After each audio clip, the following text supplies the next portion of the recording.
दोस्तों, कुछ समय पहले ही वन प्लस के को फाउंडर रह चुके कार्ल पेई ने अपनी नई कंपनी नथिंग के एक इवेंट में अपनी कंपनी के आने वाले पहले स्मार्टफोन की कुछ जानकारियां दी।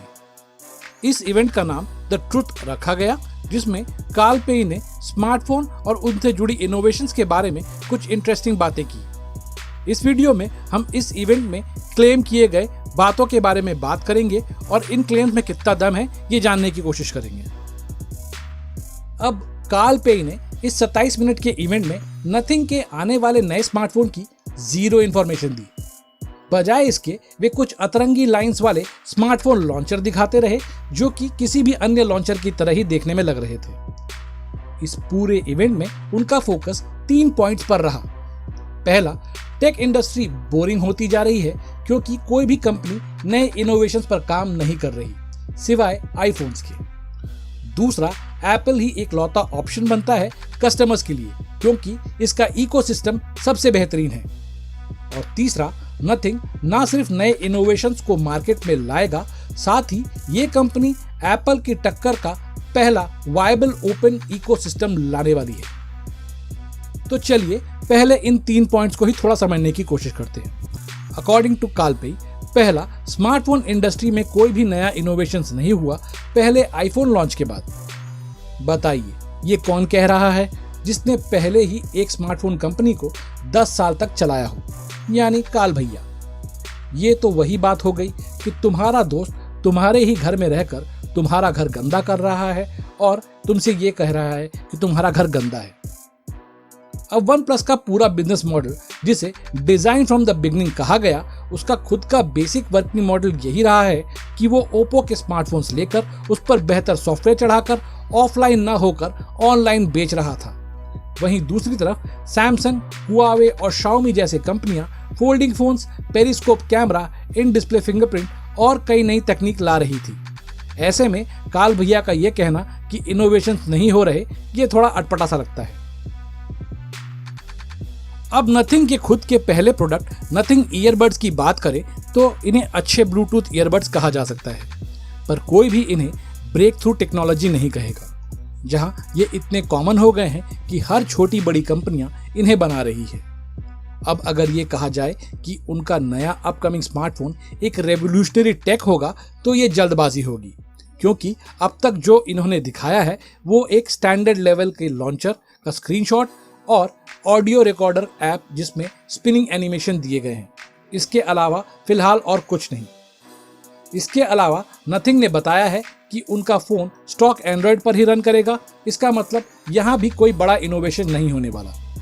इसके अलावा ये उम्मीद करना कि ये कंपनी इतनी जल्दी बेहतर कैमरा, नई फास्ट चार्जिंग तकनीक और नए फोन फैक्टर्स लेकर आएगी, थोड़ा बेमायने हो जाएगा।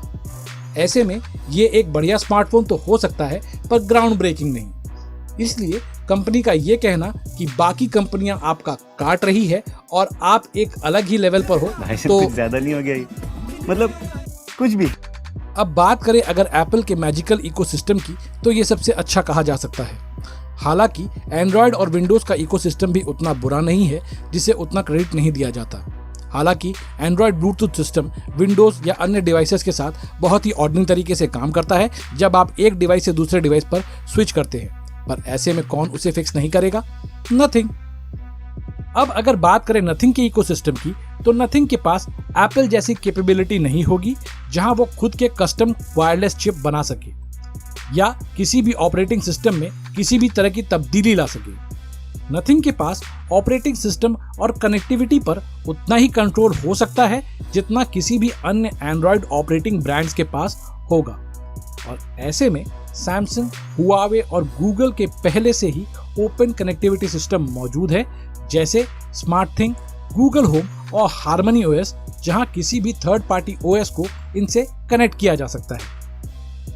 अब ऐसा भी कहा जा रहा है कि नथिंग एप्पल जैसे किसी भी इकोसिस्टम पर काम नहीं कर रहा, क्योंकि इनके पास एप्पल जैसे वास्ट टेक डेस्क नहीं है, पर नथिंग शाओमी को एमुलेट करने की कोशिश कर सकता है, जहां शाओमी का खुद का एक बड़ा इकोसिस्टम है प्रोडक्ट्स का, जहां कई प्रोडक्ट वो खुद बनाता है और कुछ उसके पार्टनर्स, जिसे शाओमी खुद के प्लेटफॉर्म पर ही बेचता है, जिसकी कनेक्टिविटी लेवल एंड्रॉयड प्लेटफॉर्म पर बहुत बड़ी मानी जाती है।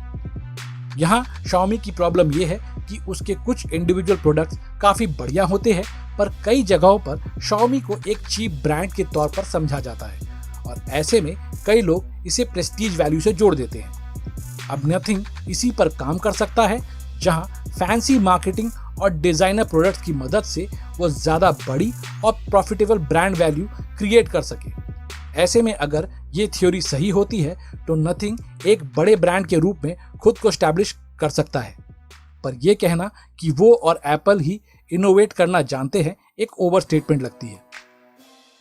तो बस दोस्तों, आप क्या सोचते हैं इस पूरी थ्योरी और नथिंग के स्टेटमेंट के बारे में? अपनी राय और सुझाव जरूर लिखकर बताएं। साथ ही अगर वीडियो की जानकारी अच्छी लगी तो वीडियो को लाइक, शेयर और चैनल को सब्सक्राइब कर ऑल का नोटिफिकेशन क्लिक कर दें। मैं मिलता हूं आपसे अगले वीडियो में। Till then, take care.